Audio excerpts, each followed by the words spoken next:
Rachel Crane sat on the steps of what had once been her home, watching the last of her possessions being loaded onto a wagon by men who wouldn't meet her eyes. At 28, she had the worn look of a woman who had endured more than her share of disappointment. Her auburn hair, once her pride, was now pulled back severely, and her green eyes held the hollow stare of someone who had learned not to hope for kindness.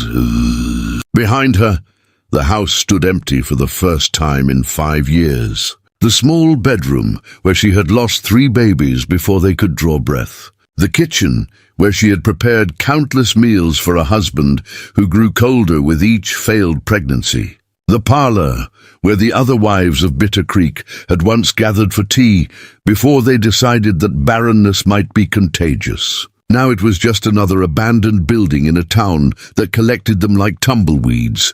"That's the last of it," muttered Ben Morrison, dropping a wooden crate into the wagon bed with unnecessary force. He was the town's blacksmith, a man whose massive hands could shape iron, but who handled women's belongings like they might burn him. "Reckon you got everything now, Rachel." They cast her out as cursed for bearing no sons, until the Vengeful Modoc tracked her down and vowed to make her the mother of warriors. The high desert of eastern Oregon stretched endlessly in all directions, a harsh landscape of sagebrush and alkaline dust where only the strongest survived. In the summer of 1873, the settlement of Bitter Creek clung to existence like a dying man clutching his last breath. 27 wooden buildings huddled together against the vastness, their weathered boards bleached gray by relentless sun and bitter wind. Rachel stood slowly, her bones aching from more than just the wooden steps. 5 years of marriage to Thomas Crane had aged her beyond her years. 5 years of watching hope die a little more each month when her courses came. 5 years of listening to whispers that grew louder and more cruel with each passing season. "Where will you go?" asked Mrs. Henderson from her porch across the dusty street. The question carried no warmth, only the morbid curiosity of someone watching a public execution.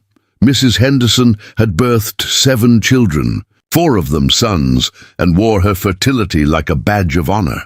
Rachel didn't answer because she didn't know. Thomas had given her $50 and a wagon, more than many divorced women received, but less than what a good horse would cost. The nearest town was Lakeview, 40 miles southwest, but she had no guarantee of welcome there either. Word traveled fast in the Oregon Territory, and a woman branded as barren carried her curse with her wherever she went. The door of the general store creaked open, and Thomas emerged with the divorce papers still fresh in his hand. At 35, he was already planning his future with Mary Beth Collins, the 19-year-old daughter of the local preacher. Mary Beth, who giggled like wind chimes and whose hips were wide enough to promise sons. Mary Beth, who would give him the legacy that Rachel's cursed womb had denied him. "Rachel," Thomas called, his voice carrying the tone of a man conducting business rather than ending a marriage. "Sign these, and we'll be done with this unpleasantness." She walked to him on unsteady legs, taking the pen from his outstretched hand. The papers declared her barren, unable to fulfill her wifely duties, and therefore grounds for dissolution of marriage under territorial law. In the space for her signature, she wrote her name with careful precision, each letter a small act of surrender. "I want you to know," Thomas said quietly, "this isn't personal. A man needs sons to work his land, to carry on his name. You understand that, don't you?" Rachel looked at him for a long moment. This man who had once promised to love her in sickness and in health. His face showed relief rather than sorrow, as if he were finally free of a burden that had weighed him down for too long. She handed back the pen without speaking. The wagon lurched forward as she snapped the reins, and Bitter Creek began to shrink behind her. She didn't look back at the life she was leaving, but she could feel the eyes of the townspeople following her retreat. By evening, they would be discussing her fate over their supper tables, using her story as a cautionary tale for their daughters about the importance of proving their worth through childbearing. The sun climbed higher as Rachel guided her wagon southwest toward Lakeview. The heat shimmered off the desert floor in waves, creating false lakes that vanished as she approached. Her single horse, a gentle mare named Molly, plodded steadily through the sage and bunch grass, occasionally snorting at the dust they raised.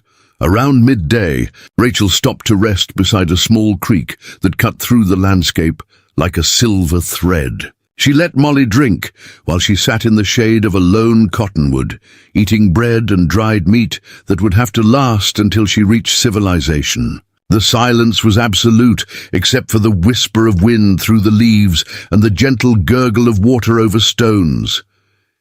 It was there, in that moment of perfect solitude, that Rachel allowed herself to grieve, not just for her failed marriage or her uncertain future, but for the children she would never hold. 3 times she had felt life quicken in her womb.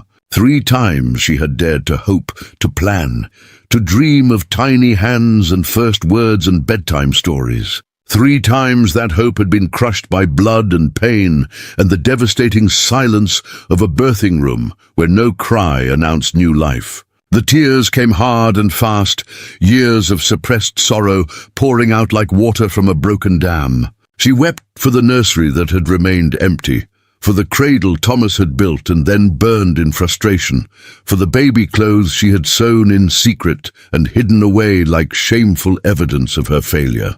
She wept until her throat was raw and her eyes were swollen, until the grief finally spent itself and left her hollow, but somehow lighter. As the afternoon wore on, Rachel continued her journey through increasingly desolate country. The landscape here was different from the farmland around Bitter Creek. Volcanic rock thrust up from the earth in jagged formations, and the vegetation grew sparse and twisted. This was harsh country that demanded respect, where a single mistake could mean death from exposure or thirst. The sun was beginning its descent toward the western mountains when Rachel first noticed the smoke. A thin column rose from behind a ridge about 2 miles ahead, too steady to be a wildfire, too isolated to be a town. She considered changing course to avoid whatever lay ahead, but her supplies were running low and Molly needed rest and water. As she crested the ridge, Rachel saw a sight that made her pull hard on the reins. Below, in a small valley, lay the remnants of what had once been a Modoc village. Burned teepees stood like black skeletons against the red earth, and scattered among them were the bones of horses and the charred remains of personal belongings. But it was the smoke that captured her attention, rising from a single intact lodge at the far edge of the destruction. Rachel knew she should turn back. The Modoc War had ended just months ago with the surrender and execution of Captain Jack and his warriors. But scattered bands still roamed the territory, bitter and dangerous. A lone white woman would be seen as either a target or a prize, neither of which appealed to her in her current state. But as she sat frozen with indecision, a figure emerged from the smoking lodge. Even at a distance, she could see it was a man, tall and powerfully built, moving with the fluid grace of a predator. He looked up toward her ridge and went perfectly still. And even across the distance, Rachel felt the weight of his gaze like a physical thing. For a moment that seemed to stretch into eternity, they stared at each other across the valley of the dead. Then the man raised his hand, not in greeting, but in a gesture that was unmistakably a command to approach. Rachel's rational mind screamed at her to flee, but something deeper, some instinct she couldn't name, made her guide Molly down the slope toward the ruined village. As she drew closer, details became clearer. The man was Modoc, dressed in traditional buckskin decorated with intricate beadwork that caught the afternoon light. His face was painted with symbols she didn't recognize, black and red designs that made him look like something from a nightmare or a vision. Most striking were his eyes, dark as obsidian, and filled with a pain so profound it seemed to radiate from him like heat from a forge. He watched her approach without moving, his hand resting casually on the handle of a war club at his side. When she was close enough to see the individual beads on his shirt, Rachel stopped the wagon and waited. Speaking first would show weakness, but remaining silent might be interpreted as disrespect. She chose compromise, "I mean no harm," she called out, her voice carrying clearly in the still air. "I'm traveling to Lakeview and saw your smoke. I thought perhaps you might trade for water." The warrior studied her for a long moment, his gaze taking in her simple dress, her lone horse, the pitifully small collection of belongings in her wagon bed. When he finally spoke, his English was perfect, but carried the cadence of his native tongue. "You are far from the white man's roads, woman. This is not a place for your kind to wander alone." "I have nowhere else to wander," Rachel replied honestly. Something about his presence, dangerous as it was, invited truth rather than deception. "You flee something." "I flee nothing." I was cast out. The warrior's expression shifted almost imperceptibly, a flicker of something that might have been recognition or understanding. He stepped closer to the wagon, moving with the silent grace of a hunter, until Rachel could see the scars that marked his hands and forearms. Cast out for what crime? Rachel hesitated, then decided that honesty had served her so far. "For bearing no sons. My husband divorced me under territorial law for failing to provide male heirs." The change in the warrior's demeanor was immediate and startling. The carefully controlled mask slipped, revealing a rage so pure and focused it made Rachel's breath catch in her throat. His hand tightened on his war club, and for a moment she thought he might strike her down for some unknowable offense. But instead he threw back his head and laughed. It was not a sound of humor, but of bitter recognition. The laugh of a man who had discovered that the cruelest ironies of life knew no boundaries of race or culture. When the laughter stopped, his eyes fixed on hers with an intensity that made her want to look away. "I am called Flame Bearer," he said, his voice carrying new weight. "I am the last warrior of my band, the last keeper of our sacred fires. My village burns behind me because I too was cast out. Not for failing to make sons, but for making too many." Rachel felt the world shift around her, as if the very ground had moved beneath her feet. "I don't understand." Flamebearer gestured toward the ruined village, his movement encompassing the destruction and death that surrounded them.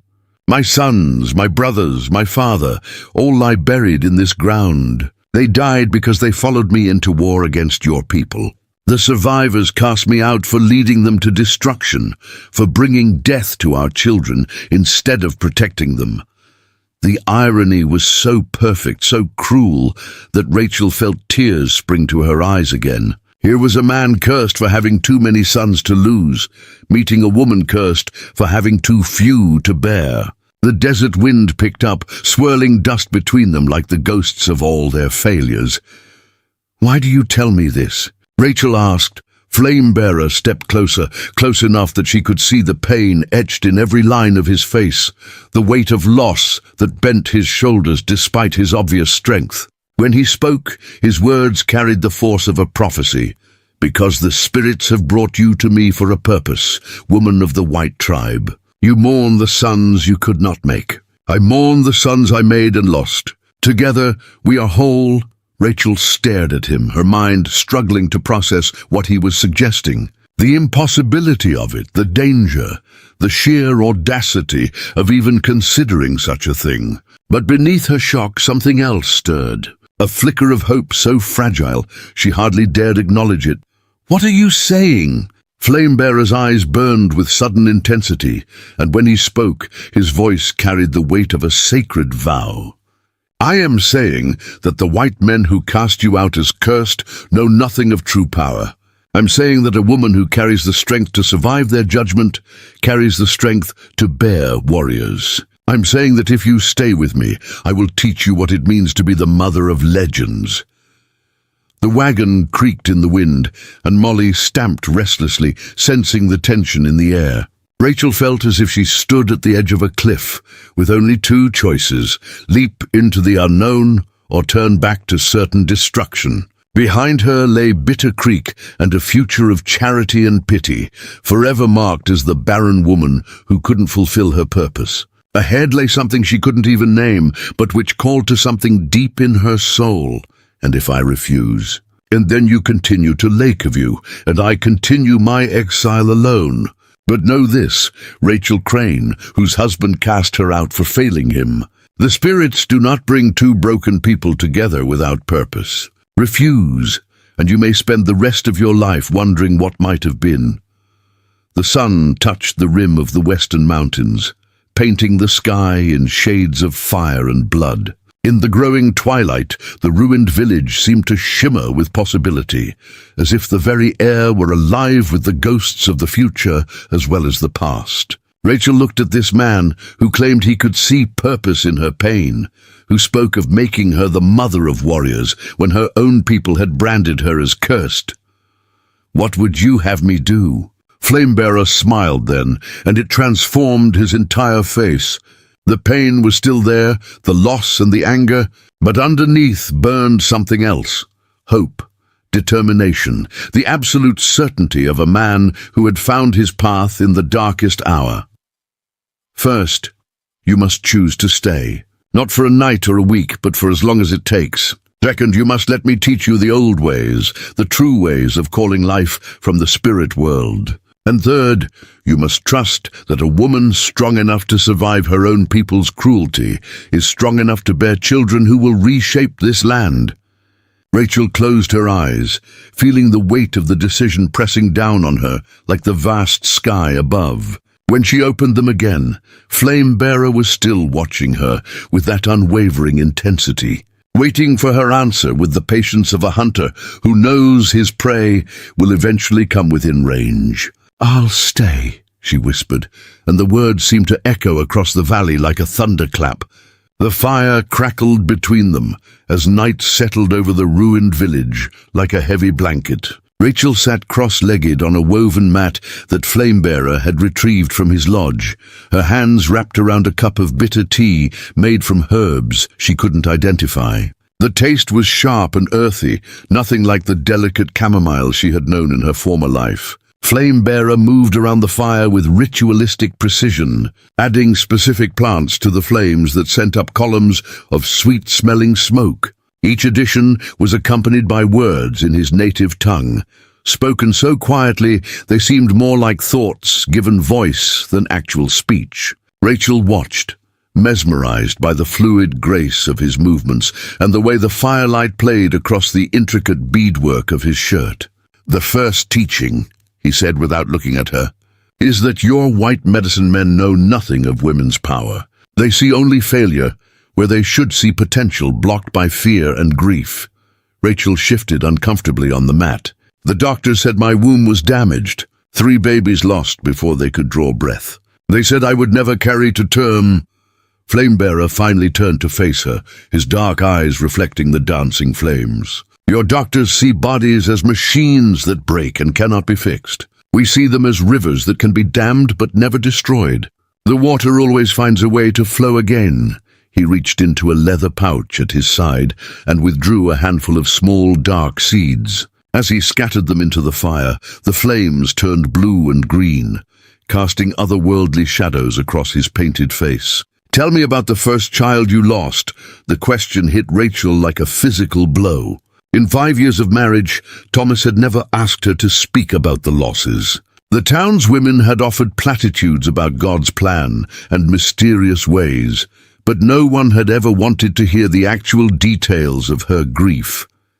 "I was 4 months along," she began, hesitantly. "It was winter, our first year married. I felt him moving, small flutters like bird wings. I had started making little clothes, planning how to arrange the nursery. Him," Flamebearer interrupted gently, "I was certain it was a boy. I don't know why, just a feeling. Thomas was so proud, telling everyone in town about his son who was coming.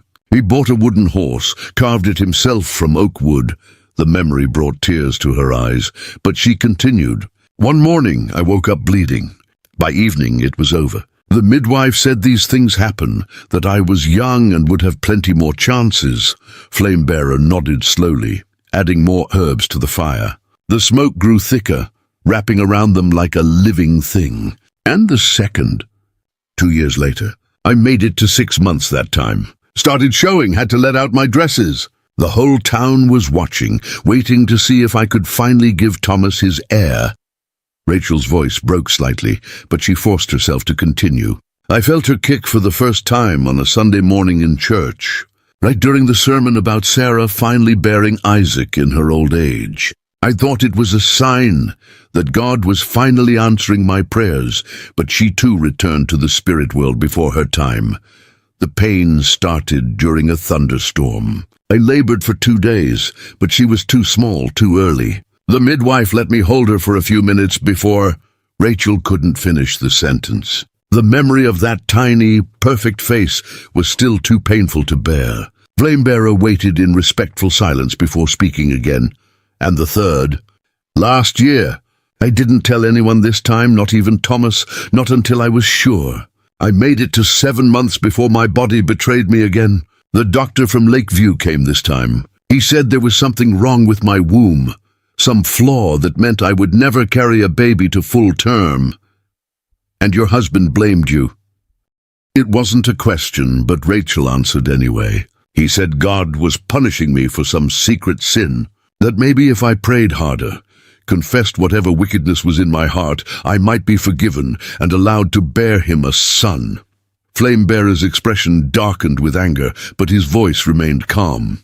Your husband and your doctors see only surface things. They do not understand that a woman's power to create life comes from deeper places than the flesh. He stood and walked to his lodge, returning with a bundle wrapped in soft deerskin. When he unfolded it, Rachel saw an array of items she didn't recognize. Polished stones, dried plants, small carved figures, and what appeared to be animal bones arranged in specific patterns. Among my people, he explained, a woman who loses children is not cursed. She is chosen. The spirits test her strength by taking the early children back to the sky world, preparing her to bear the ones who will matter most. Rachel stared at the objects spread before them. I don't understand. Your first 3 children were not meant for this world. They were sent to prepare your body and your spirit for the ones who will change everything. The white man's medicine cannot heal what was never broken. Flamebearer selected a smooth, round stone from the collection and placed it in Rachel's palm. It was warm despite the cool night air, almost pulsing with some inner energy. This stone came from the sacred caves where our women went to ask for children. It has been blessed by generations of grandmothers who understood the mysteries your people have forgotten. Rachel felt something stir within her as she held the stone, a warmth that seemed to spread through her entire body. For the first time in years, she allowed herself to imagine what it might feel like to hold a living child, to hear a baby's cry that meant life instead of loss. What must I do? She asked. First, you must learn to see yourself as the spirits see you, not as a broken woman who failed her husband, but as a vessel prepared through suffering to hold something sacred. Over the next hour, Flamebearer taught her the first ritual. It involved holding the sacred stone while reciting words in the Modoc language, words that he said would open the pathways between her spirit and her body. The syllables felt strange on her tongue, but as she repeated them, Rachel began to feel something shift inside her, as if doors long locked were slowly beginning to open. The second teaching, Flamebearer continued as the fire burned lower, is that creating life requires more than just man and woman coming together. It requires purpose, intention, the blessing of the ancestors, and the guidance of the spirits. Dishenshu. He showed her how to prepare specific teas from the herbs he carried, each one designed to strengthen different aspects of her body's ability to nurture life. Some were bitter and made her throat burn, while others tasted like sweetgrass and honey. All of them seemed to warm her from the inside out. Your white marriages focus on duty and property, he explained, as she sipped the last of the preparations. My people understand that true union must happen on many levels. The bodies must be strong, the spirits must be aligned, and the purpose must be clear. What purpose? Rachel asked. Flamebearer's eyes grew distant, as if he were seeing something far beyond the dying fire. I have dreamed of children who will walk between 2 worlds. Who will carry the strength of their mother's endurance and their father's warrior spirit? Who will understand both the white man's ways and the old ways, and use that knowledge to protect what must be protected? The idea was so vast, so far removed from anything Rachel had ever imagined for herself, that she felt dizzy. In Bitter Creek, the highest aspiration for a woman was to bear healthy children who would work the land and carry on the family name. Flamebearer was speaking of something that sounded like prophecy. You're talking about children who don't exist yet, as if you've already seen them. In the vision quest before my exile, the spirits showed me many things. I saw the future of this land, the wars that are coming, the changes that will reshape everything our peoples have known. And I saw you, Rachel Crane, standing in a place of honor among the mothers of warriors. Rachel shivered, though the night was warm. How could you have seen me? We'd never met. The spirits do not recognize the boundaries we create. They showed me a woman with fire-colored hair who had been tested by loss and found worthy. They showed me children with your eyes and my strength who would bridge the gap between worlds. As if summoned by his words, a wind rose from the desert, swirling around their camp and making the fire flare higher. In the dancing light, Rachel thought she caught glimpses of faces in the smoke. Children who might someday call her mother. The third teaching, Flamebearer said, his voice taking on the cadence of ritual, is that healing the body requires healing the spirit first. You carry the grief of your lost children like stones in your heart. Until you release that grief to the spirit world, there will be no room for new life to take hold. He guided her through a ceremony unlike anything she had ever experienced. It involved burning small pieces of fabric cut from the baby clothes she had made for her lost children. Clothes she had hidden in the bottom of her trunk and brought with her into exile. As each piece burned, Flamebearer instructed her to speak directly to the spirits of her lost babies, telling them she understood their purpose and releasing them to their proper place in the sky world. The ritual should have been heartbreaking, but instead Rachel felt a profound sense of relief. For years, she had carried the weight of those 3 losses like a physical burden, blame and grief and desperate hope, all tangled together in her chest. As the last piece of baby clothes crumbled to ash, she felt something lift from her shoulders. Now, Flamebearer said softly, you are ready to begin the true work. But before he could explain what that meant, the sound of approaching horses cut through the night air. Rachel's blood turned to ice as she recognized the rhythm of multiple riders moving at speed across the desert. No one traveled this country at night unless they were hunting something. Flamebearer was on his feet instantly, moving with fluid grace to extinguish their fire. In the sudden darkness, Rachel could hear him gathering his weapons, the soft whisper of steel against leather as he prepared for battle. Who would be out here? She whispered. Men from your town, perhaps, or soldiers hunting for Modoc stragglers. Either way, they will not understand what they find here. The horses were closer now, close enough that Rachel could distinguish individual hoofbeats. At least 4 riders, possibly more, moving with the purposeful pace of men who knew exactly where they were going. Stay behind the lodge, Flamebearer commanded quietly. Whatever happens, do not show yourself until I call for you. Rachel crept toward the shelter of the remaining teepee, her heart pounding so hard she was sure the approaching riders would hear it. Through a gap in the hide walls, she could see Flamebearer standing motionless in the center of what had been their camp, his war club in his hand and his painted face a mask of deadly calm. The riders crested the ridge where Rachel had first seen the ruined village, and even in the starlight she could make out their silhouettes. 4 men on horseback, their shapes bulky with weapons and supplies. As they descended into the valley, one of them called out in a voice that made Rachel's blood freeze. We know you're down there, Rachel. Thomas sent us to bring you home where you belong. It was Ben Morrison, the blacksmith who had loaded her belongings that morning. Behind him rode Jake Peters from the general store, Caleb Wright, who ran the livery stable, and a 4th man she didn't recognize. All of them were armed, and all of them were clearly prepared for trouble. Rachel Crane, Ben called again, his voice echoing off the rocky walls of the valley. Your husband's had a change of heart. He's willing to take you back, give you another chance to prove yourself as a wife.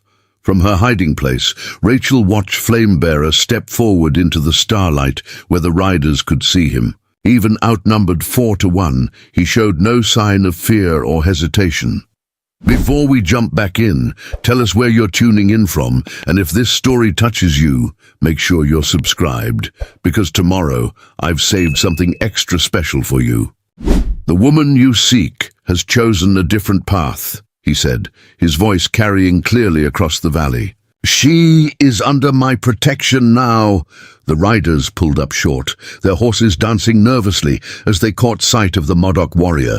Rachel could see them exchanging glances, weighing their options against the obvious danger of the man facing them. Now listen here, Indian, Ben Morrison said, his voice taking on the tone white men used when they wanted to establish dominance. We've got no quarrel with you. Just hand over the woman and we'll be on our way. The woman chooses for herself, Flamebearer replied calmly. And she has chosen to stay? Jake Peters spurred his horse forward, his hand moving toward the rifle strapped to his saddle.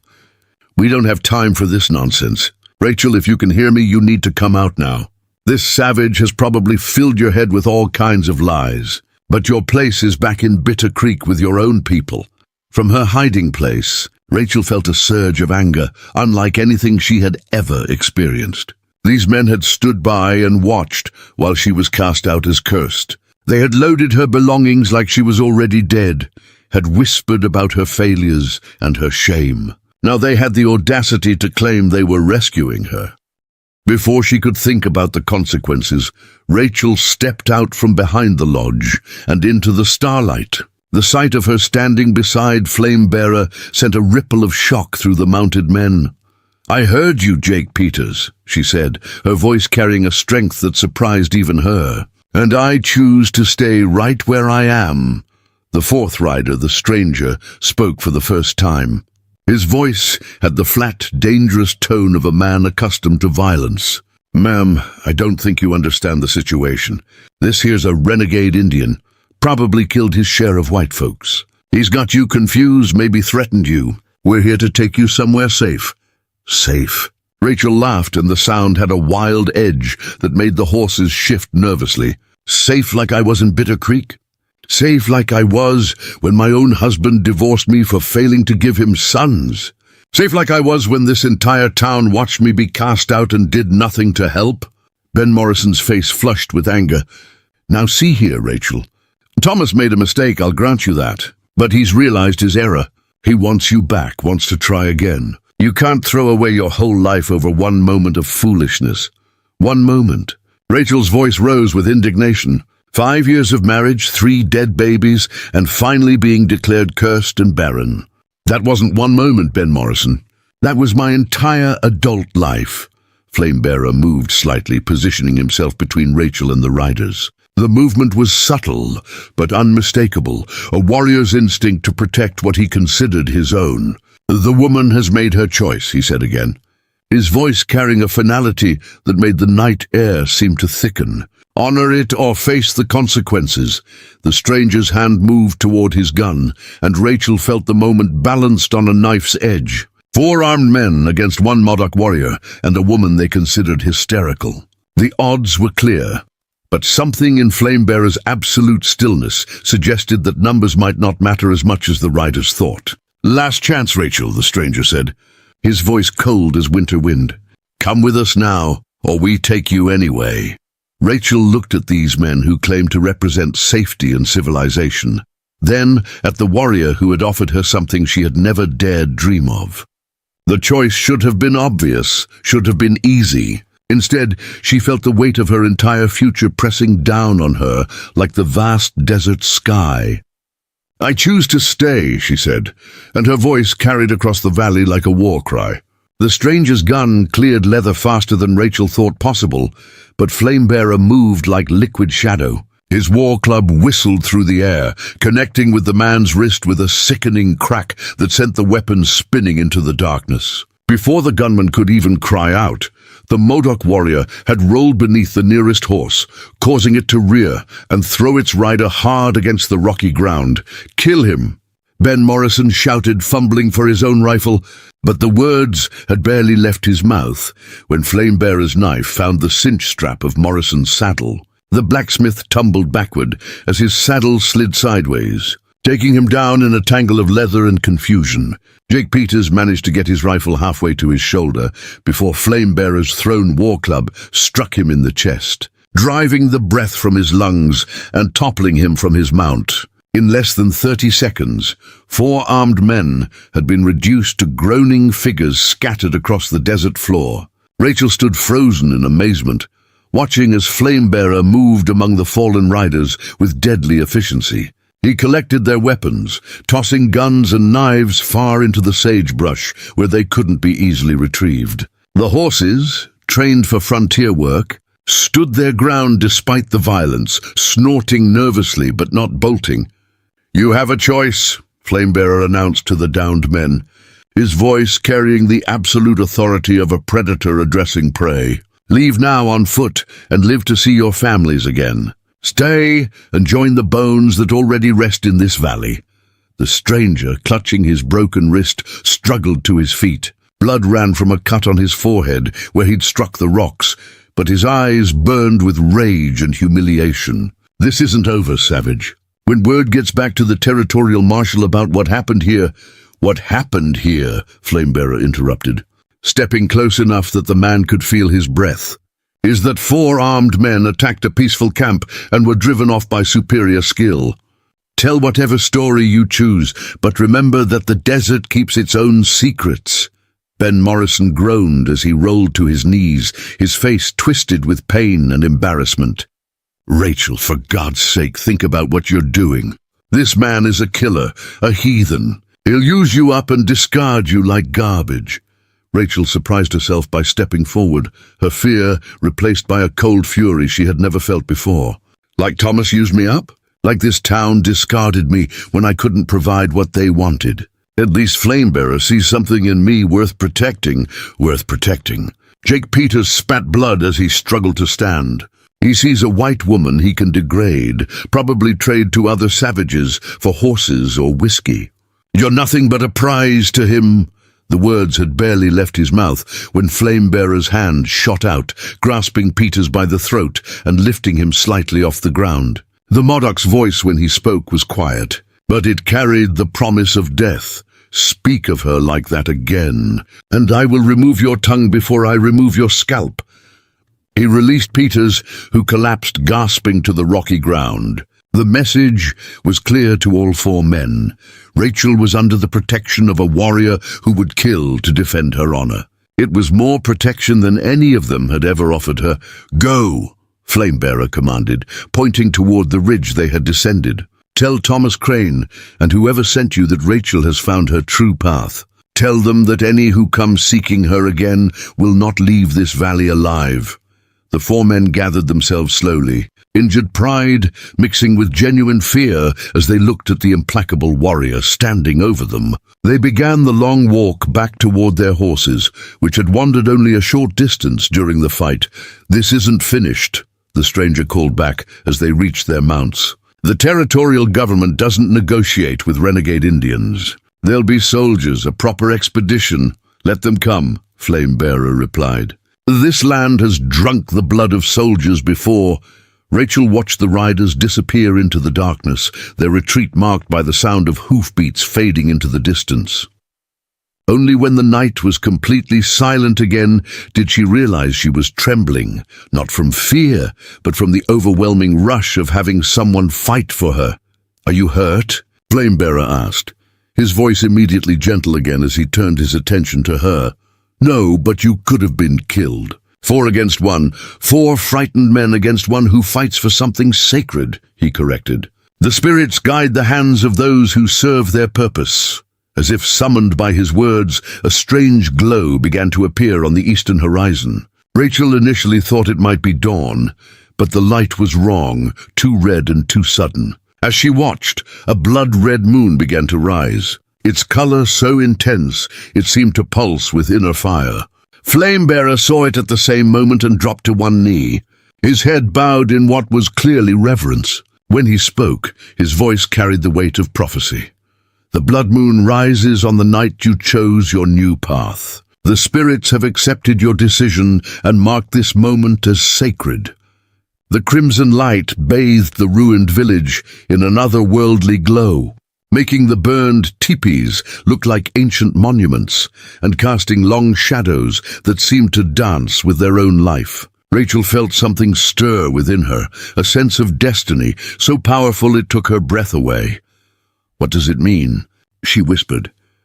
Flamebearer rose and walked to his lodge, emerging with a bundle wrapped in white doeskin that seemed to glow in the moon's strange light. "It means the time for teaching is over. The spirits have witnessed your courage and found you worthy.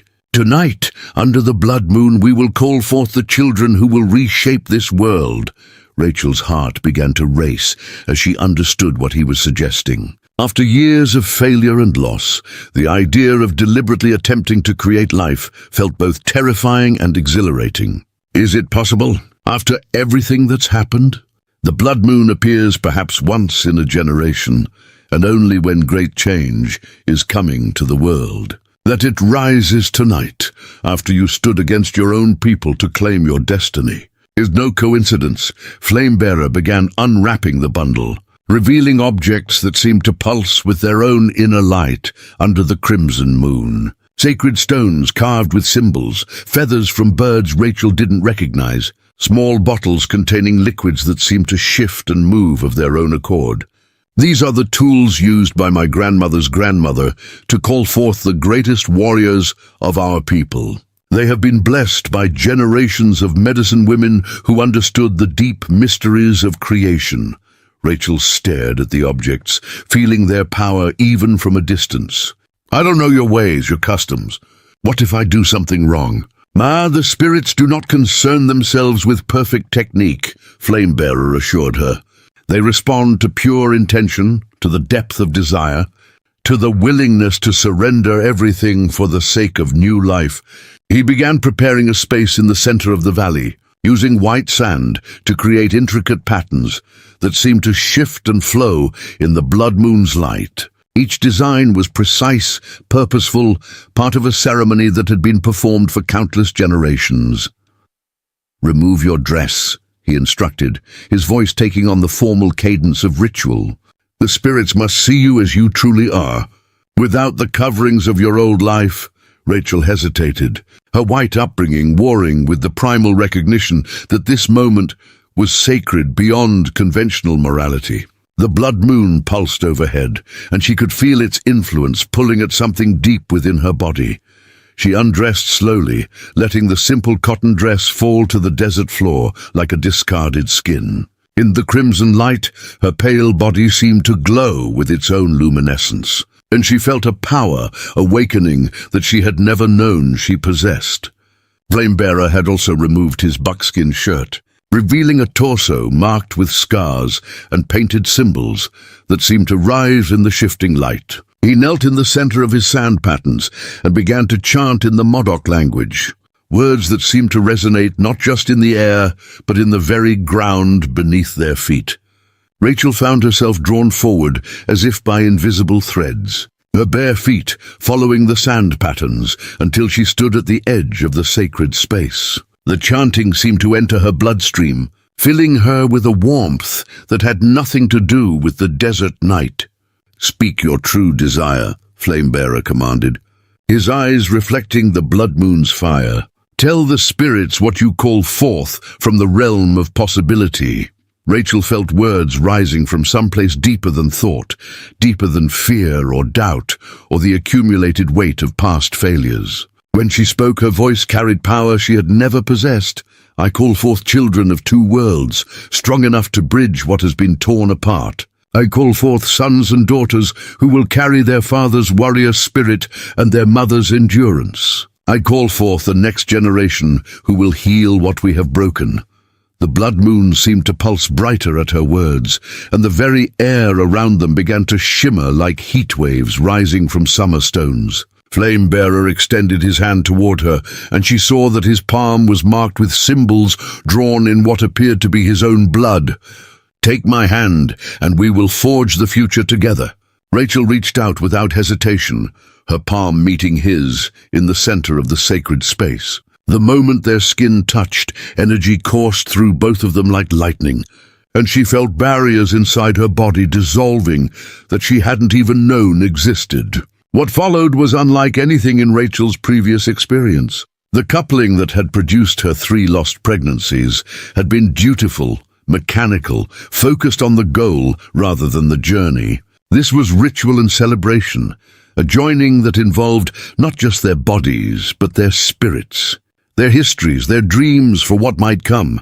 Under the blood moon's crimson gaze, they moved together in rhythms as old as time itself, their bodies finding harmonies that seemed orchestrated by forces beyond human understanding. Rachel felt herself opening not just physically but spiritually, welcoming not just Flame-bearer's seed, but his pain, his hope, his absolute conviction that they were creating something sacred. The climax, when it came, seemed to shake the very foundations of the earth. Rachel cried out with a voice she didn't recognize as her own, and Flame-bearer's answering roar echoed off the canyon walls like the battle cry of all his fallen warriors.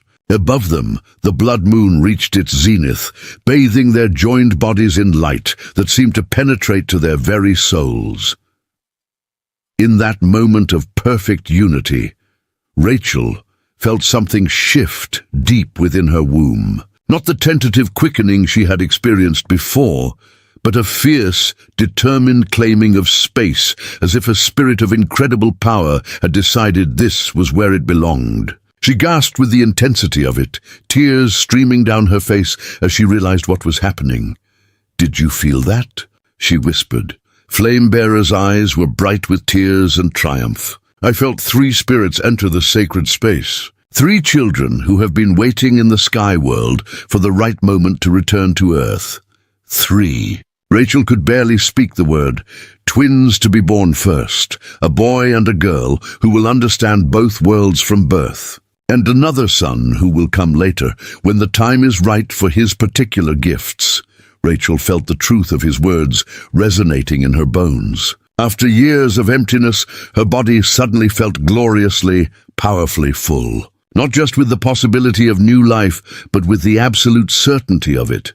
They lay together in the sand patterns as the blood moon began its descent toward the western mountains. Their bodies still joined, still sharing the energy that coursed between them like a river of fire. Rachel had never felt so complete, so perfectly aligned with her purpose. "What happens now?" she asked. "Now we wait for the confirmation that the spirits have accepted our offering. And we prepare for the changes that are coming." "What kind of changes?" Flame-bearer's expression grew serious as he gazed at the fading blood moon. "Word of tonight will spread. Your people will send more than 4 men next time. They will come with soldiers, with official papers, with the full weight of their law behind them." Rachel felt a chill that had nothing to do with the cooling night air. "And we'll fight them? Means we will do what we must to protect what we have created. But there are other ways to fight than with weapons. The children you now carry will need to be born in safety, raised with knowledge of both their heritages." "You're talking about leaving here." "I am talking about going where we can raise warriors in peace, where they can learn the old ways without interference from those who would destroy what they don't understand." As the blood moon disappeared behind the mountains, normal starlight returned to the valley. The ruined village looked different now, no longer a place of death and endings, but a place where something new had begun. Rachel could feel the changes already starting in her body, subtle shifts that told her Flame-bearer's prophecy was coming true. "Where would we go?" she asked. "North into the deep mountains where my mother's people still live free. They will welcome the woman who carries the next generation of warriors." Rachel thought about the long journey ahead, the dangers they would face, the uncertain future that waited beyond the mountains.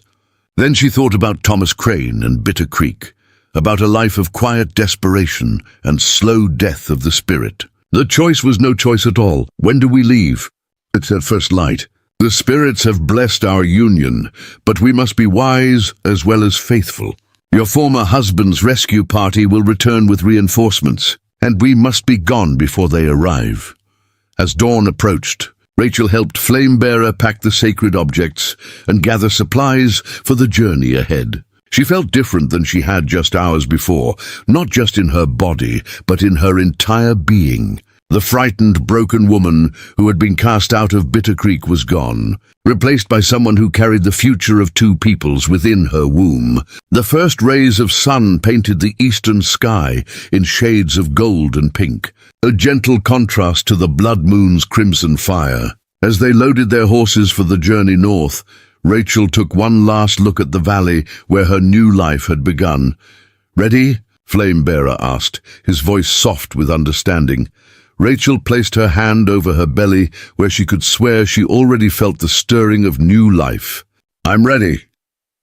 They rode north as the sun climbed higher, leaving behind the ruins of the old world and carrying within them the seeds of something unprecedented. Behind them, dust clouds on the horizon marked the approach of the larger force that Flamebearer had predicted, but they were already too far ahead to be caught. And the mountains ahead promised sanctuary for the children who would change everything.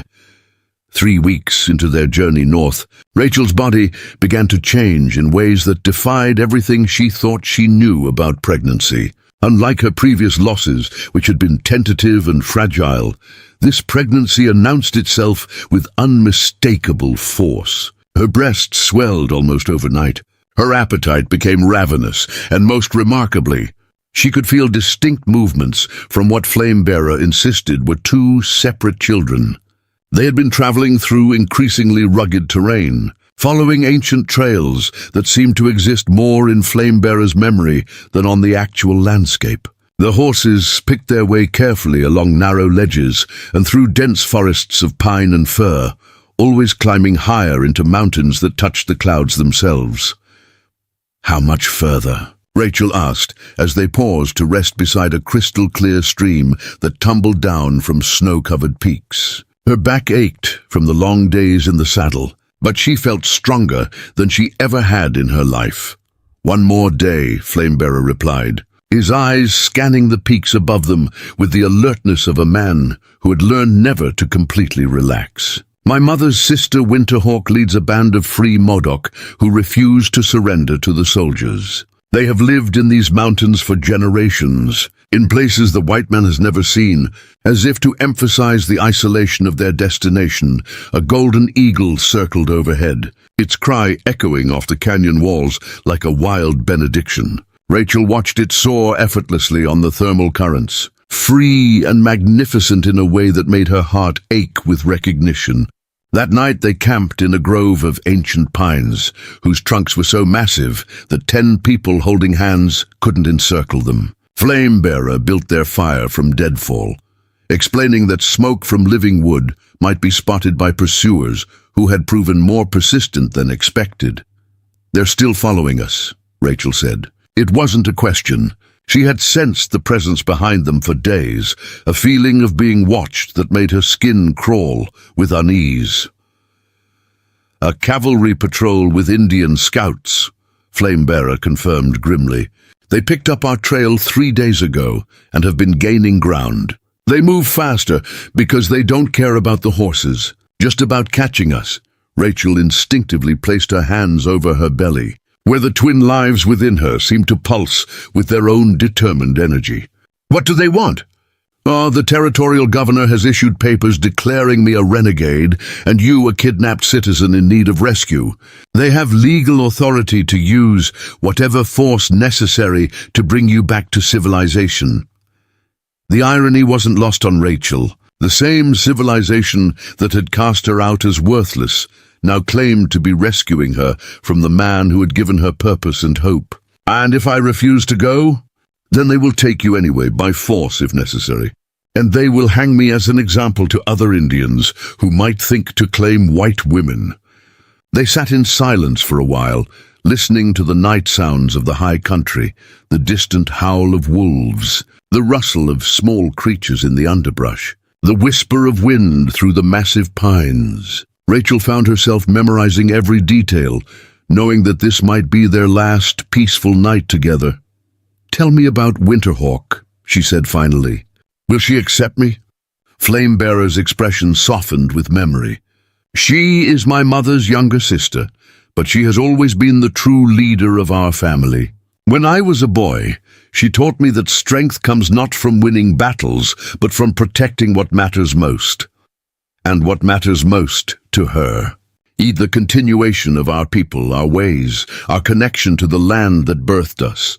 She has kept our band free by understanding when to fight and when to disappear, when to stand firm and when to bend like grass in the wind." Rachel pulled her blanket closer around her shoulders, feeling the mountain cold seep through the wool. "Will she see me as a threat to that?" "She will see you as the mother of her great-grandchildren," Flamebearer replied with certainty. "Among our people, that makes you sacred beyond any considerations of race or politics." The next morning brought confirmation that their pursuers were closing the gap. From a high ridge, Flamebearer spotted the cavalry column winding through the valley below, their blue uniforms standing out starkly against the green forest. Even at a distance, Rachel could see that they were pushing hard, changing horses frequently to maintain their pace. "How many?" she asked. 30 soldiers plus officers and scouts. "Too many to fight, too many to outrun with you carrying the twins." For the first time since leaving the ruined village, Rachel felt genuine fear creeping into her heart. Not for herself, but for the children growing within her, and for the man who had risked everything to give her a chance at happiness. "Maybe I should go back with them," she said quietly. "If it would save your life." "No," Flamebearer's response was immediate and absolute. "You carry the future of 2 peoples in your body. No government paper can change that reality." They pushed their horses harder than was wise, climbing treacherous switchbacks and crossing exposed ridges where a single misstep could mean death. But as the sun reached its zenith, they finally crested the last ridge and saw their destination spread below them. The hidden valley was like something from a dream. Fed by multiple streams that cascaded down from the surrounding peaks, it was a perfect circle of green meadows and clear water, completely invisible from any other vantage point. Scattered throughout the valley were traditional Modoc dwellings. Not the burned ruins Rachel had become accustomed to, but living structures that seemed to grow organically from the landscape itself. "How many people live here?" Rachel asked in amazement. "Perhaps 60, mostly women and children and elders. The young warriors come and go, striking at the soldiers who hunt other bands and then disappearing back into these mountains."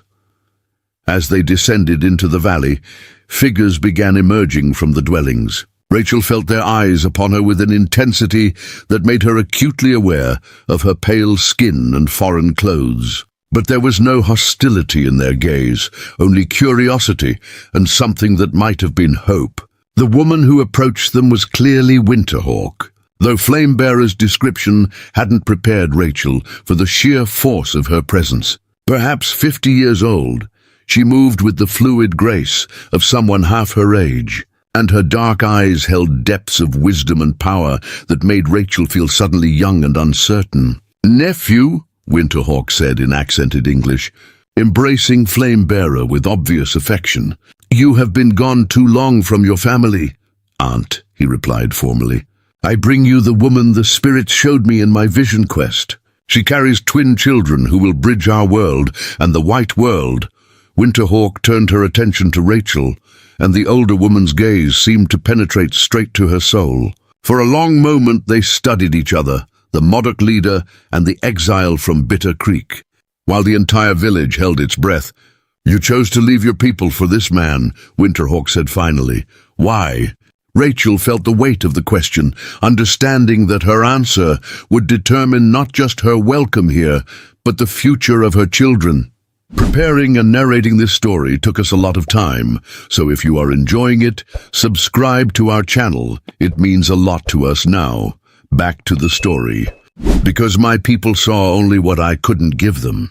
They saw what I could become, Winterhawk nodded slowly, then did something unexpected. She placed her weathered hand on Rachel's belly, closing her eyes as if listening to something only she could hear. When she opened them again, her face was transformed by wonder. "The children speak," she announced to the gathered villagers. "They say they have chosen well. The boy carries the spirit of a great war leader, and the girl carries the gift of seeing between worlds." A murmur of excitement rippled through the crowd, and Rachel felt tears spring to her eyes. After years of being told she was cursed and barren, to have her unborn children welcomed as gifts felt like a miracle. "But," Winterhawk continued, her expression growing serious, "soldiers come behind you. They will not find this valley easily, but they will search until they do. We must prepare." The efficiency with which the village transformed itself amazed Rachel. Within hours, the most vulnerable members of the community, the very young and very old, had been moved to caves higher in the mountains. Weapons were distributed, defensive positions were established, and plans were made for multiple escape routes if the sanctuary was discovered. "Your people fight like they live," Winterhawk observed to Rachel as they watched the preparations. "With much noise and little thought. We fight like the mountains themselves, quietly, patiently, with the certainty that we will outlast any storm." That evening, the village gathered around a great fire for what Winterhawk called a calling ceremony. Rachel found herself seated in the place of honor beside the leader, with Flamebearer on her other side, and the entire community arranged in concentric circles around them. "Tonight, we call forth the spirits of the children who have chosen to join our people," Winterhawk announced, in both Modoc and English. "We ask for their protection and guidance as they begin their journey from the spirit world to this one." What followed was unlike anything Rachel had experienced, even during her night under the blood moon. The entire village seemed to join in a wordless song that resonated not just in the air, but in the very ground beneath them. Rachel felt the music entering her body, harmonizing with the life force of her unborn children. During the ceremony, Winterhawk placed a necklace around Rachel's neck, a beautiful piece made from silver, turquoise, and what appeared to be eagle feathers. "This belonged to my grandmother's grandmother," she explained. "It has been worn by every woman in our family who carried children destined for greatness." "I'm not family," Rachel protested quietly. "You carry my nephew's children," Winterhawk replied firmly. "That makes you family in the deepest sense. Your white blood means nothing beside the Modoc spirits that grow in your womb." The ceremony continued deep into the night, with individual villagers approaching to offer blessings and gifts for the coming children. An old woman gave Rachel a cradle board decorated with protective symbols. A young warrior offered tiny moccasins sewn from the softest deer hide. Children brought wildflowers and smooth stones from the sacred stream. But the peace of the evening was shattered by the arrival of a scout who had been watching the approaches to the valley. He spoke rapidly to Winterhawk in Modoc, his words urgent and frightened. "The soldiers have found our lower trails," Winterhawk translated grimly. "They will reach the valley by morning." The transformation was immediate. The ceremony ended abruptly as villagers scattered to implement their defensive plans. Mothers gathered their children, warriors checked their weapons, and the elderly began the difficult climb to the high caves. "We should run," Rachel said to Flamebearer. "If they're coming for us, maybe we can lead them away from your people." "Too late for that," he replied, his hand instinctively moving to his war club.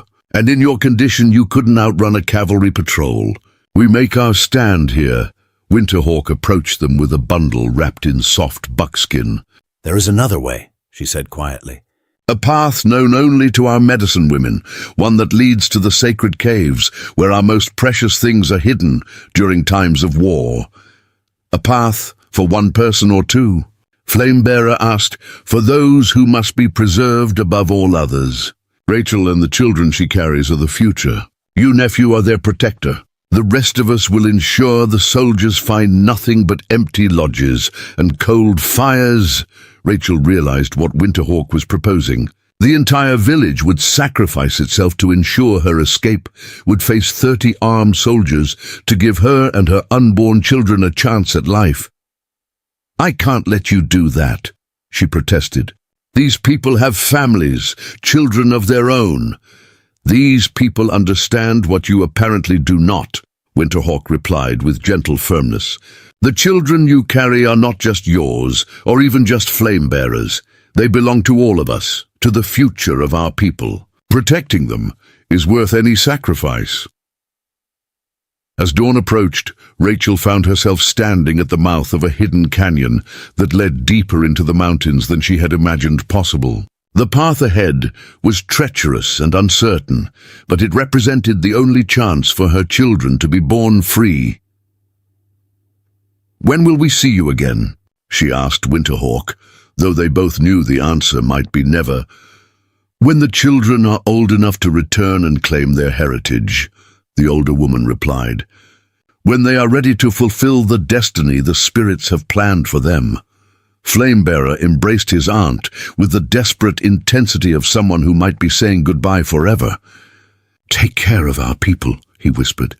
"Take care of their future," Winterhawk replied, nodding toward Rachel's belly, where the twins continued their determined growth. As they disappeared into the hidden canyon, the sound of approaching hoofbeats echoed off the valley walls behind them. Rachel clutched the sacred necklace Winterhawk had given her and prayed to spirits she was only beginning to understand that the sacrifice about to be made would not be in vain.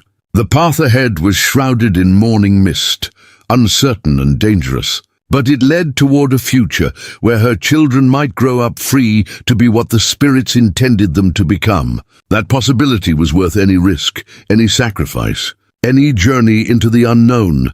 Behind them, the valley that had briefly been their sanctuary prepared for battle, its people ready to die so that the next generation might live. The mountains themselves seemed to hold their breath, waiting to see whether the ancient ways would survive another challenge from the encroaching modern world.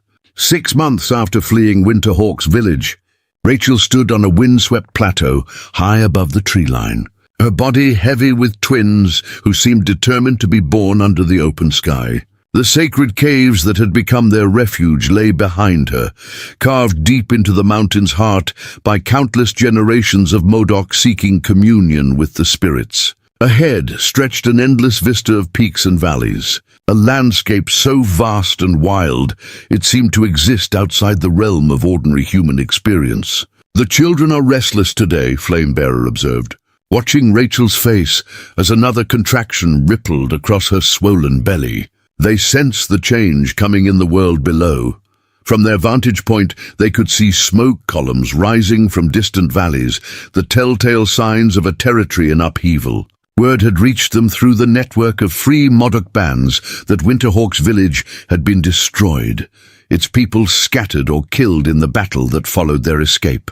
The guilt of that loss had haunted Rachel throughout her pregnancy, even as the children within her grew stronger with each passing day. "Tell me again about the vision," Rachel said, gripping Flamebearer's hand as another wave of pain washed through her. The labor had been building for 2 days now, a slow crescendo that seemed timed to some cosmic rhythm she couldn't understand. Flamebearer's eyes grew distant as he recalled the prophetic dream that had come to him 3 nights ago. "I saw them as adults, standing before a great council that included both white leaders and tribal chiefs. The boy spoke with your courage and my strength, bridging 2 worlds that had been at war. The girl saw truths that others could not, healing wounds that had festered for generations." A fierce contraction doubled Rachel over, and she felt something fundamental shift within her body. The twins were no longer content to wait. "It's time," she gasped, her water breaking in a rush that left her legs trembling. They had prepared for this moment throughout the long winter, gathering sacred herbs and creating a birthing place in the most protected chamber of the cave system. But the children had their own plans. As Rachel's labor intensified, they demanded to be born here on the mountain peak, under the vast sky where earth met heaven. "Here?" Flamebearer asked, his voice tight with concern. The wind, the cold, here, Rachel confirmed with absolute certainty. They want to draw their first breath in the place where spirits are born. Flamebearer moved with practiced efficiency, spreading buffalo robes and lighting the sacred fire that would welcome the children into the world.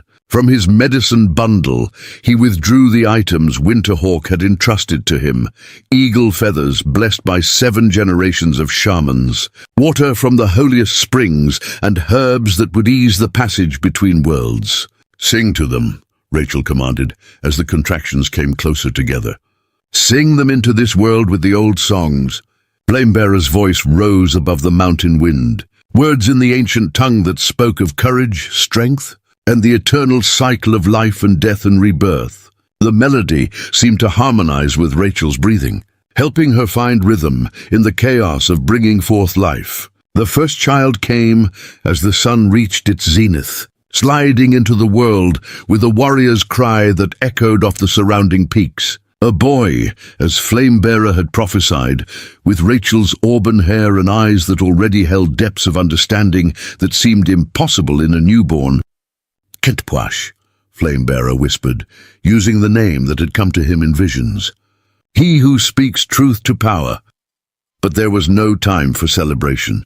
The second child followed within minutes, a girl whose first cry was not of outrage, but of recognition, as if she had been expecting this exact moment, this exact place, these exact parents. "Winona," Rachel breathed, the name rising from some deep place of knowing. "First-born daughter who brings peace." As Flamebearer cleaned the children and Rachel delivered the afterbirth, something extraordinary happened. The mountain itself seemed to acknowledge the birth of these special children. Eagles circled overhead in numbers too great to count, their cries joining in a symphony of welcome. The wind carried the scent of flowers from valleys miles away, and even the stones beneath them seemed to pulse with warmth. "Oh, the spirits celebrate," Flamebearer said wonderingly. "All of creation recognizes what has been born here today." Rachel held her children close, marveling at their perfection and the way they seemed to radiate an energy that had nothing to do with their physical size. Despite being born in the wilderness with only primitive conditions, they were both clearly healthy and strong, their lungs powerful enough to make their presence known across the entire mountain range. But their celebration was interrupted by the sound that had haunted their dreams for months, the distant echo of cavalry bugles calling across the valleys below. Even here, in this sacred place at the top of the world, the reach of civilization was making itself known. "How did they find us?" Rachel asked, though she already knew the answer. The smoke from their signal fires, the game trails they had been forced to use, the very fact that they had been in one place long enough for her to give birth, all of it had left signs that skilled trackers could follow. Flamebearer stood and moved to the edge of the plateau, his eyes scanning the approaches to their refuge. What he saw made his face go hard with grim determination. Not cavalry this time. They're bounty hunters, and they've brought Indian scouts with them. Rachel felt her blood turn to ice. Bounty hunters were worse than soldiers, motivated by profit rather than duty, willing to do whatever it took to claim their reward. The territorial governor had apparently increased the price on their heads, making them valuable enough to attract the most ruthless men on the frontier. "How long do we have?" she asked, struggling to sit up despite her exhaustion. "Maybe an hour before they reach the lower caves. 2 hours before they find the path to this plateau." Rachel looked at her newborn children, so perfect and innocent, and felt a fierce protectiveness rise within her that dwarfed anything she had ever experienced. These were not just her babies. They were the future Flamebearer had prophesied. The bridge between two worlds that would reshape the very landscape of America itself. "We run," she said simply. "You can't run," Flamebearer protested. "You've just given birth. The children are hours old. Moving you now could kill all 3 of you. And staying here will definitely kill all 4 of us," Rachel replied with iron determination. "Help me up." What followed was one of the most harrowing journeys in the history of the American frontier. With Rachel barely able to walk and the twins bundled against her chest, they began a desperate flight across terrain that would have challenged experienced mountaineers. Flamebearer carried their meager supplies and used every skill his people had developed over centuries of evading enemies. They followed deer paths that were barely visible even to trained eyes, crossed streams on fallen logs that bucked and swayed under their weight, and climbed rock faces that seemed impossible to navigate with newborn children. But the twins seemed to understand the urgency of their situation, remaining remarkably quiet even when the cold mountain air should have made them cry. "They know," Rachel gasped during a brief rest in a stand of wind-twisted pines. "Somehow they know their survival depends on silence." Behind them, the sounds of pursuit grew steadily closer. The bounty hunters had picked up their trail and were following with the relentless determination of wolves pursuing wounded prey. Shouts echoed off the canyon walls as the men below discovered the abandoned birthing site, and Rachel could imagine their excitement at finding evidence that they were closing in on their quarry. "There," Flamebearer pointed toward a narrow gap between two massive rock formations. "The Passage of the Eagles. If we can reach it, they'll never follow." The passage was little more than a crack in the mountain's face, barely wide enough for a person to squeeze through sideways. But it led to a hidden valley on the far side of the range, one that the old stories said was protected by spirits so powerful that no enemy could find it unless the spirits themselves provided guidance. The climb to reach the passage nearly killed them. Rachel's legs shook with exhaustion and blood loss, while the twins' silence became increasingly worrying as the altitude and cold took their toll. Flamebearer carried her at times, literally pulling her up rock faces while she clutched the children against her chest. They reached the gap just as the first bounty hunter appeared on the plateau below. The man's triumphant shout when he spotted them echoed off the surrounding peaks, and within minutes, the entire hunting party was scrambling up the steep slope in pursuit. "Go!" Flamebearer commanded, pushing Rachel toward the narrow opening. "I'll hold them here as long as possible." "No," Rachel's voice carried absolute authority. "We go together or not at all. These children need their father." The passage through the rock was a nightmare of scraped skin and desperate squeezing through spaces that seemed too narrow for human passage. Rachel had to turn sideways and inch forward, protecting the twins while sharp stone tore at her clothes and skin. Behind them, she could hear Flamebearer fighting a running battle with their pursuers, his war cry mixing with the curses and gunshots of the bounty hunters. Just when Rachel thought the passage would never end, she stumbled through the far opening and found herself in a place that took her breath away. The hidden valley was like nothing she had ever seen, a perfect circle of green meadows and crystal streams, surrounded by peaks so high they disappeared into the clouds. Ancient petroglyphs covered the rock walls, and the very air seemed to shimmer with spiritual energy. Flamebearer emerged from the passage behind her, bleeding from multiple wounds, but grinning with fierce satisfaction. "They won't follow," he announced. "The spirits of this place turned them back. Their Indian scouts refused to come any farther, and without them, the white men are blind." Rachel sank to her knees in the soft grass, finally allowing herself to believe they were safe. The twins stirred against her chest, and for the first time since their birth, little Kinpuash opened his eyes and looked directly at her. What she saw in those infant eyes was not the helpless dependence of a newborn, but an ancient wisdom that seemed to recognize exactly where they were and why they had come. "This is where they were meant to be born," she whispered in amazement. "Not on the plateau, but here, in this sacred place." Over the following days, as Rachel recovered from the birth and the harrowing escape, the truth of that statement became increasingly clear. The twins thrived in the hidden valley in ways that defied natural explanation. They grew visibly stronger each day, their eyes tracking movement and focusing on faces with an alertness that shouldn't have been possible at their age.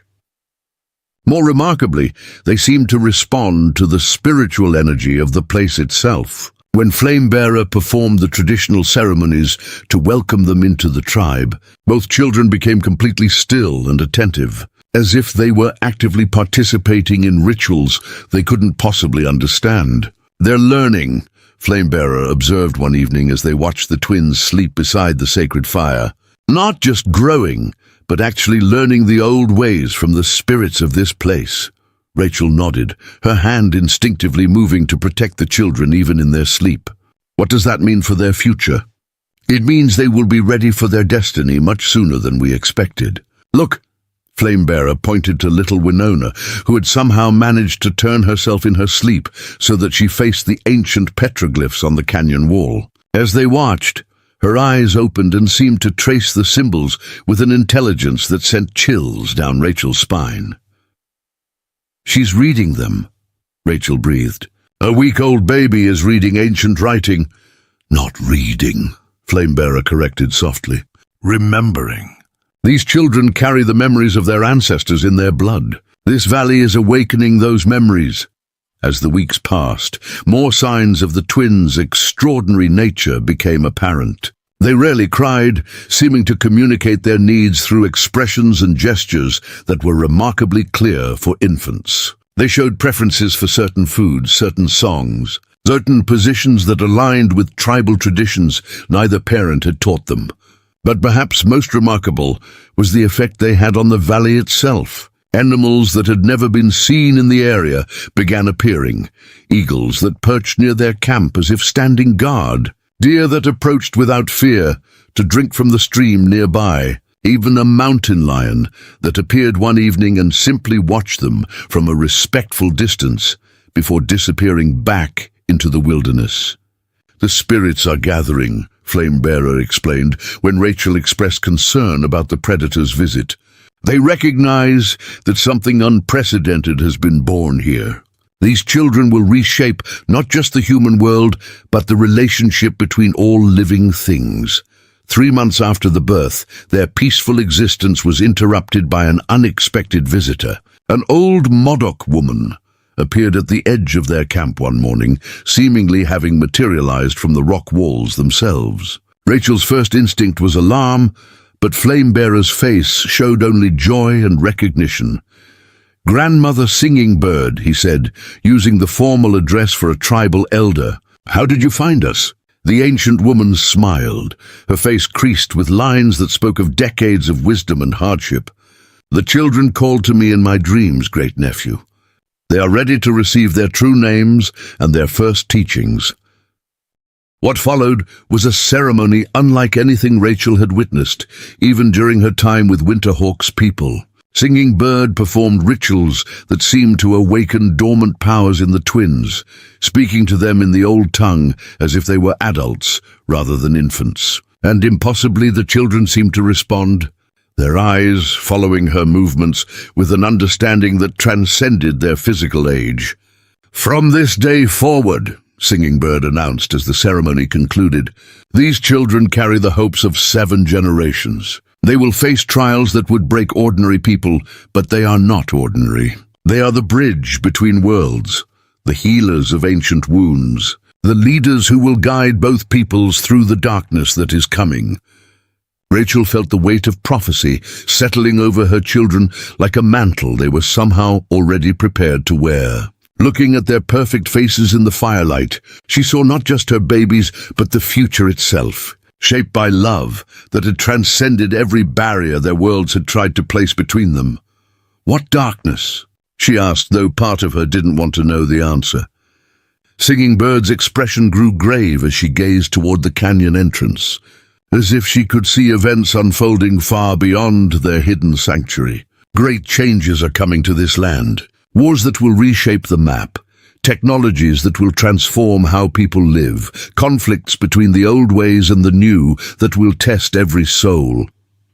And our children, your children, will stand at the center of those changes, helping their people navigate between destruction and survival. But first, they must grow strong in this sacred place, protected by the spirits until they are ready to face their destiny. As Singing Bird prepared to leave as mysteriously as she had come, she gave Rachel a final gift, a vision of the future that showed her children as adults, standing before great councils and speaking words that would change the course of history itself. It was a future worth any sacrifice, any hardship, any journey into the unknown. The Hidden Valley settled back into peaceful routine. But now Rachel understood they were not just hiding from their enemies. They were preparing for a future that would demand everything they could give and more. The twins continued their extraordinary development, guided by forces beyond human understanding toward a destiny that would reshape the American frontier itself. 5 years had passed since the birth in the Hidden Valley, and the prophecies spoken over the twins' cradles were already manifesting in ways that defied comprehension. Though still children, Kintpuash and Winona displayed abilities that marked them as something unprecedented in the history of the American frontier.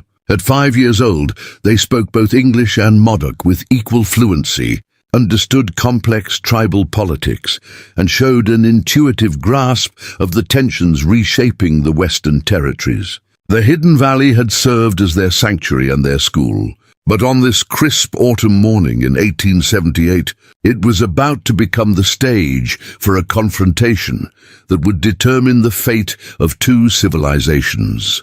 Word had reached them through the network of free tribal bands that the United States government was planning a final solution to what they called the Indian problem, a systematic campaign to eliminate all remaining independent tribes and force total assimilation into white society. "They're coming," announced Swift Elk, a young Modoc warrior who had ridden hard for 3 days to bring the news. Soldiers from 3 different forts converging on all the sacred places. They have maps now, drawn by scouts who betrayed their own people for gold. The new territorial governor has promised $1,000 for every tribal leader captured alive, 2,000 for their heads.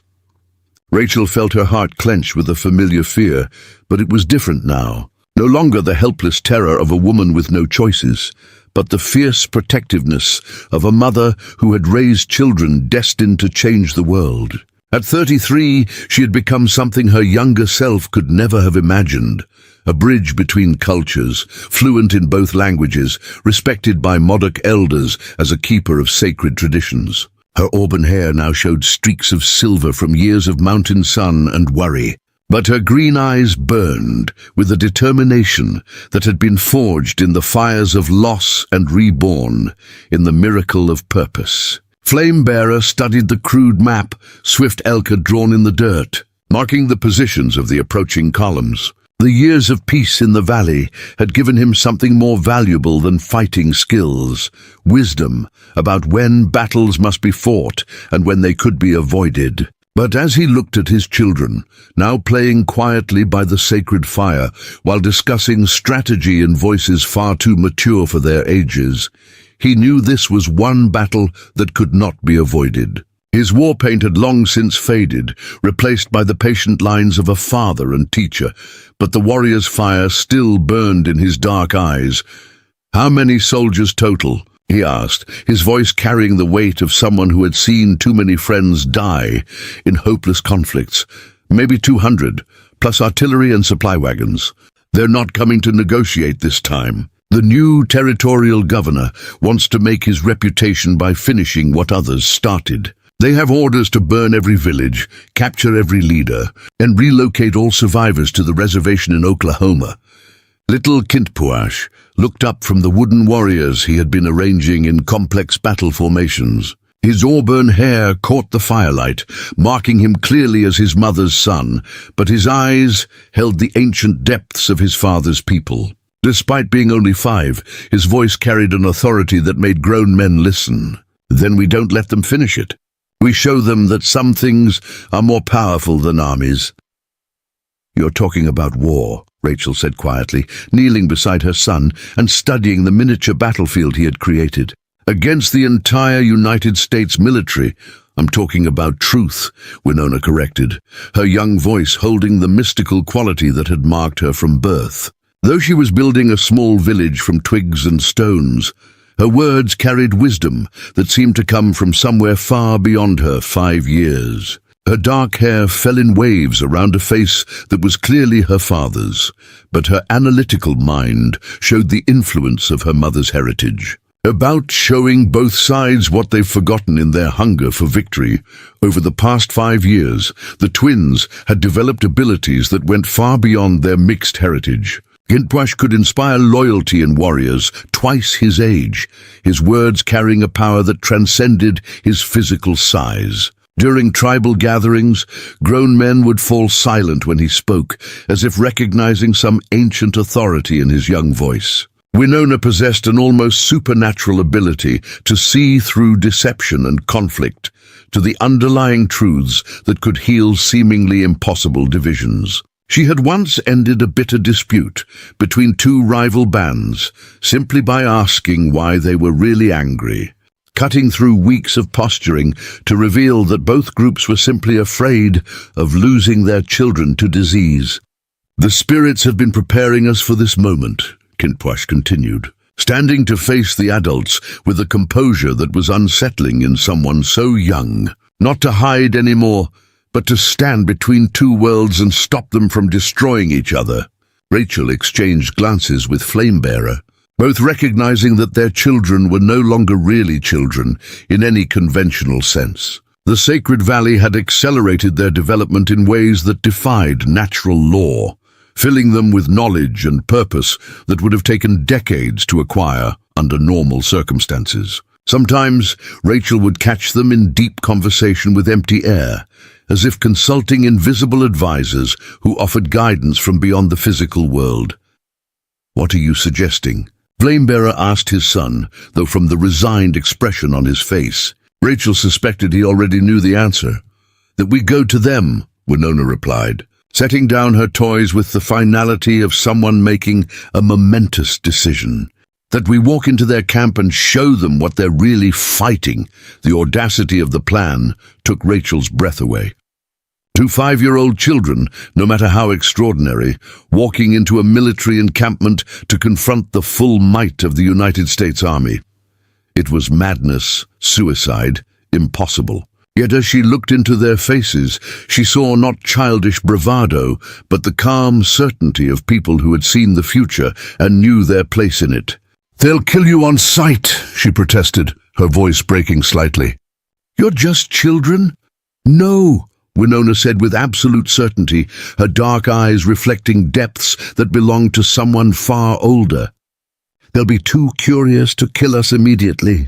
And once they start listening, everything changes." Swift Elk stared at the children in amazement, his battle-scarred face showing a mixture of admiration and terror. "You're serious about this?" "Dead serious," Gintwash confirmed, his small hands already moving to check the ceremonial items he would need for what he clearly saw as a sacred mission. How many more tribes will be destroyed while the leaders on both sides refuse to see beyond their own anger? How many more children will grow up orphaned because their parents couldn't imagine a different way? Boo.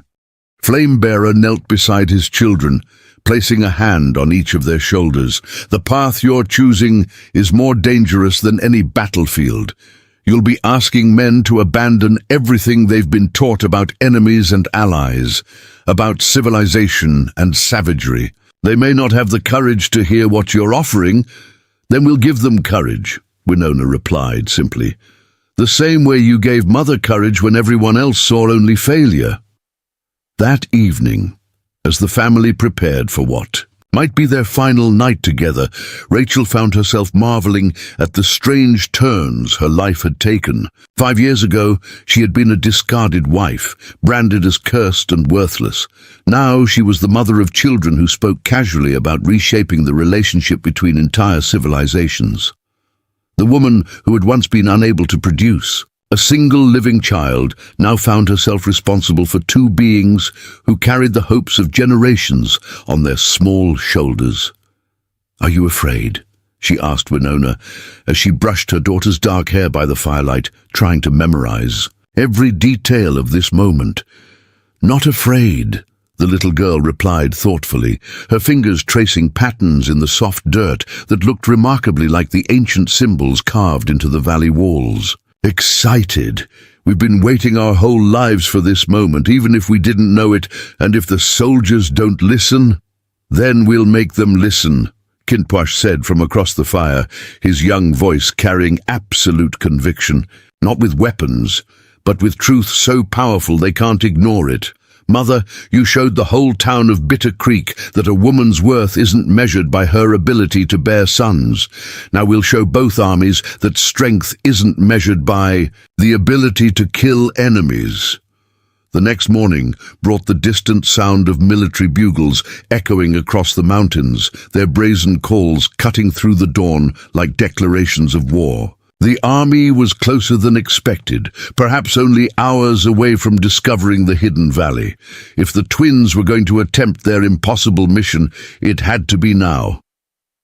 "I'm going with you," Rachel announced, as Flamebearer helped the children into the ceremonial clothes that Singing Bird had prepared for this day. The garments were works of art, combining traditional Modoc designs with materials that acknowledged their mixed heritage. "No," Flamebearer replied firmly, his hands stilling on the intricate beadwork he was adjusting on Kinpwash's shirt. "If this goes wrong, if they're killed or captured, someone must survive to carry on their work. Someone must remember what they tried to do.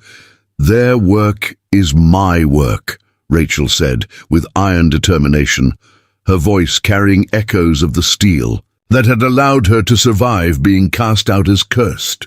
"I didn't survive everything I've been through just to hide in a cave while my children face the world alone." The argument might have continued, but Winona settled it with a wisdom that belonged to someone far older. "We need you there, Mother. Not to protect us, but to help them understand what we represent. A white woman who chose love over fear, who chose creation over destruction. You're proof that people can change, can choose something better than what they were taught." An hour later, the most unlikely diplomatic delegation in American history began its descent from the Sacred Valley. Flamebearer led the way, wearing the full regalia of a Modoc war chief, but carrying no weapons except for a ceremonial staff decorated with eagle feathers and sacred stones. Rachel followed, dressed in a simple white dress that had been decorated with Modoc symbols of peace and protection, somehow managing to look both civilized and wild. The twins walked between their parents, small figures who nevertheless commanded attention through their obvious confidence and purpose. As they descended, other figures emerged from hidden places throughout the mountains. Free Modoc warriors, Klamath elders, even some Paiute and Shoshone representatives who had traveled for days to witness whatever was about to unfold. They formed a loose procession behind the family, not as an army, but as witnesses to what everyone understood might be a pivotal moment in the history of the West. They found the army camp sprawled across a meadow that had once been a gathering place for peaceful tribes. Hundreds of blue uniformed soldiers moved with military precision, setting up artillery positions and establishing defensive perimeters. The sight was both impressive and ominous, a demonstration of the industrial might of a nation that had decided to solve its frontier problems through overwhelming force. At the center of the camp flew the American flag, snapping in the mountain wind like a declaration of conquest. "There," Kinpwash pointed toward the largest tent, where officers could be seen gathered around a table covered with maps.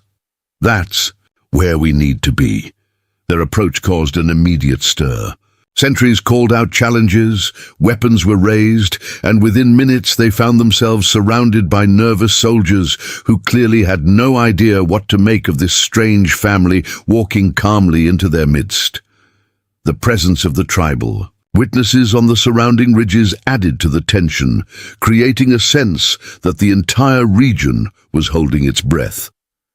"State your business," demanded a young lieutenant, his hand resting on his sidearm while his eyes darted nervously between the approaching family and the watchers on the hills.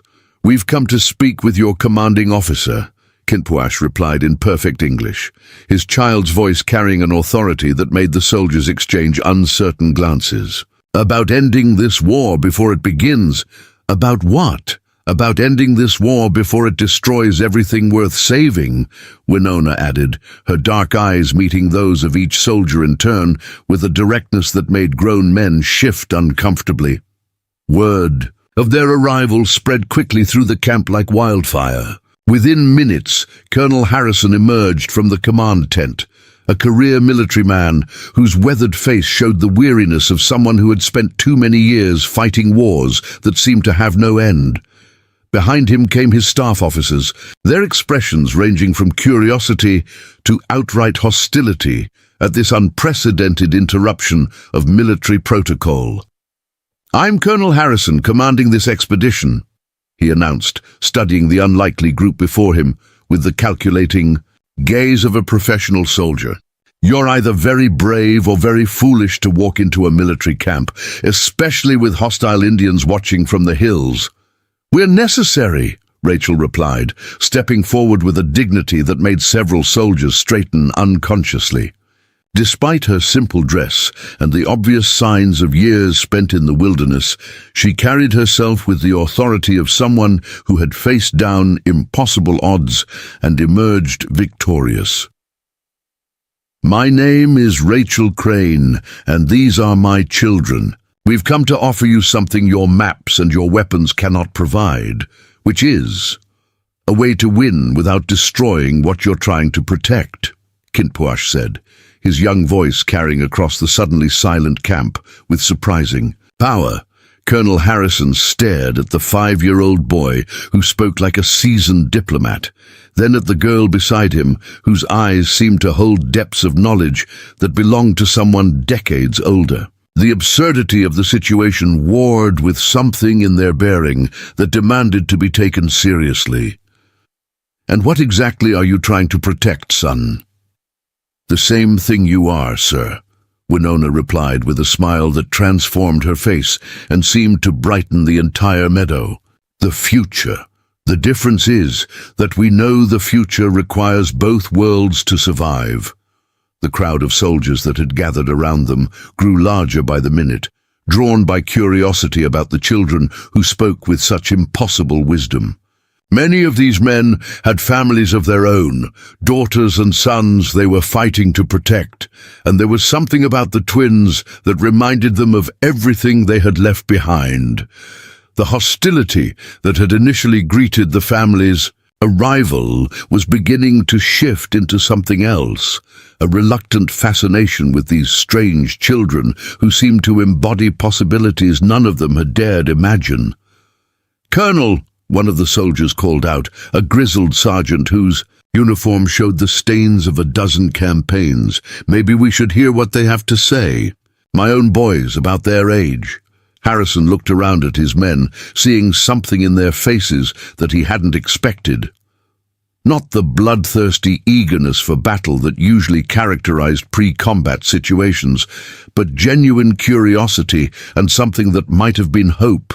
The presence of the tribal witnesses on the surrounding hills had created an amphitheater effect, as if the entire landscape had become a stage for whatever drama was about to unfold. "Very well," he said finally, his military training warring, with his growing sense that this was no ordinary encounter. "You have 5 minutes to say whatever you came to say, but understand that I have orders from the territorial governor, and those orders don't include negotiating with renegade Indians." Kinpuash stepped forward, and despite his small stature, every person in the camp seemed to lean in to hear his words. When he spoke, his voice carried not just across the meadow, but somehow into the hearts of everyone listening, as if he were speaking directly to each individual soul.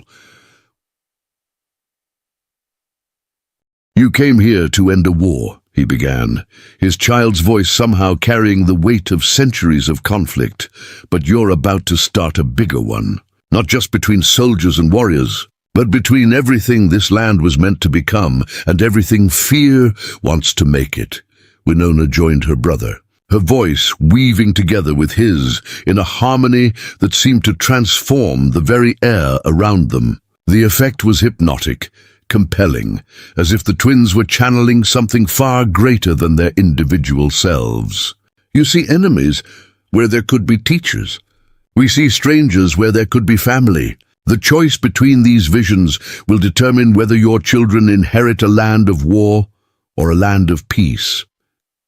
As the twins continued speaking, something extraordinary happened. The hostility that had filled the camp began to dissolve, replaced by a growing sense of possibility that no one had dared imagine. These were not enemy children standing before them, but the future itself, asking for the chance to be born in peace rather than violence. The words they spoke seemed to bypass rational thought and speak directly to something deeper, the part of every man present that remembered being a child himself, that had once believed the world could be different than it was.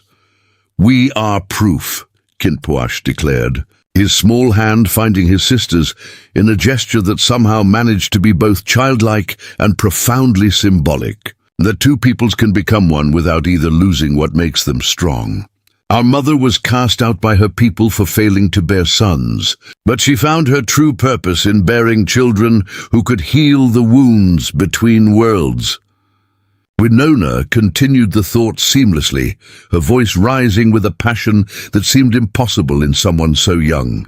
Our father was exiled for losing too many warriors in hopeless battles, but he found his true victory in teaching us that the greatest strength comes from choosing creation over destruction. The silence that followed their words was profound, broken only by the sound of wind through the pines and the distant cry of an eagle circling overhead. Even the tribal witnesses on the surrounding hills had gone completely still, as if the entire landscape was holding its breath. Colonel Harrison looked around at his men, seeing in their faces a reflection of his own unexpected emotion. These children had somehow managed to articulate something that none of them had been able to express, the possibility that this endless cycle of violence might finally be broken. "What exactly are you proposing?" Harrison asked quietly, his military bearing somehow diminished by the presence of these extraordinary children. "A new kind of treaty," Rachel said, stepping forward to stand beside her children with a dignity that made her seem like something between a diplomat and a prophet. Not one that divides land or assigns blame, but one that recognizes that this territory belongs to all its people. A treaty that creates space for both worlds to thrive. Flamebearer spoke for the first time since entering the camp, his voice carrying the weight of centuries of conflict and the hope of generations yet to come.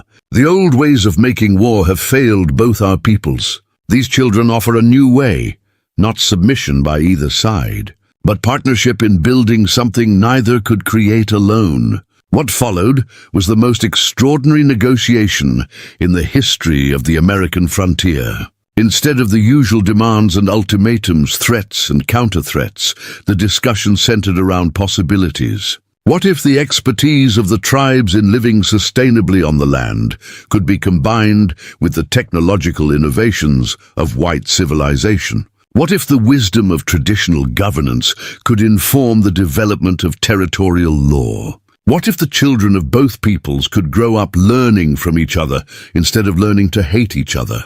The transformation that followed was nothing short of miraculous. What had begun as a military expedition to crush the last free tribes became instead the foundation for an unprecedented agreement. The Treaty of the Sacred Valley, as it came to be known, established the first true partnership between tribal nations and territorial government, with the twins serving as living symbols of what such cooperation could achieve.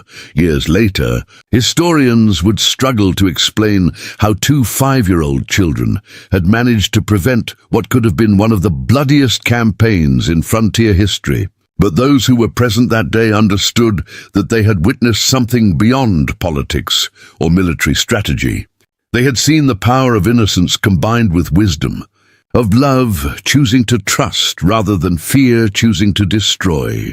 Rachel watched her children accept the formal thanks of both Colonel Harrison and the tribal representatives who had descended from the hills to witness the historic agreement. In their young faces, she saw the fulfillment of every prophecy that had been spoken over their cradles. But more than that, she saw the future itself. A future where the children of all peoples might grow up free from the hatred that had defined their parents' generation. As the sun set over the mountains that had sheltered their family for 5 transformative years, Rachel Crane, once the barren woman cast out as cursed, stood as the mother of legends, watching her children reshape the American frontier with nothing more powerful than truth spoken from hearts that had never learned to hate. The woman who had been branded as worthless for her inability to bear sons had given the world something far more precious, children who could bear the weight of bringing 2 worlds together. In the distance, the eagles continued to circle, their cries echoing across a landscape that would never again be quite the same. The hidden valley had given up its greatest secrets, but in doing so, it had transformed not just 2 civilizations, but the very possibility of what America itself might become. Up next, you've got 2 more standout stories right on your screen. If this one hit the mark, you won't want to pass these up. Just click and check them out, and don't forget to subscribe and turn on the notification bell so you don't miss any upload from us.